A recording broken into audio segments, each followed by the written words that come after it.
તો ફાઇનલી મારા હસબન્ડને Tata bye bye કહીને હું ઉપડી મારા પહાડો તરફની સફર ઉપર. હાય, માય નેમ ઇઝ વિધિ અને હું જઈ રહી છું મારી 3 ગર્લફ્રેન્ડ્સ અને એક નાનકડા ગ્રુપ સાથે હિમાલય ટ્રેકિંગ ઉપર. ભાઈ, કોઈએ સાચું જ કહ્યું છે, પહાડો તરફ પહોંચવું આટલું ઇઝી નથી. એના માટે શરૂઆતમાં અમારે કરવાની હતી 36 કલાકની જર્ની, જેમાં 28 કલાક ટ્રેન અને 8 કલાક હતી ગાડીની જર્ની. ટ્રેનની જર્નીની શરૂઆત તો ખૂબ જ એક્સાઇટમેન્ટ સાથે થઈ હતી, પણ આ ટ્રેનની જર્ની ખાવાની જર્ની બનીને ઊભી રહી અમારા માટે.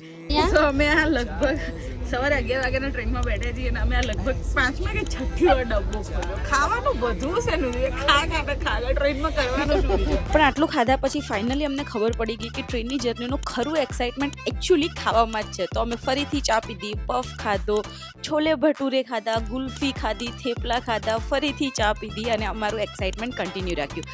દરેક સ્ટેશન ઉપર મેળ પડે ત્યાં ઉતરવાનું, સવારે સ્ટેશન પર બ્રશ કરવો, ફેસ વોશથી મોઢું ધોવું અને શું નહીં, બધી જ વસ્તુ અમે પૂરી કરી અને ફાઇનલી અમે પહોંચ્યા અમારા સ્ટેશન પઠાણકોટ.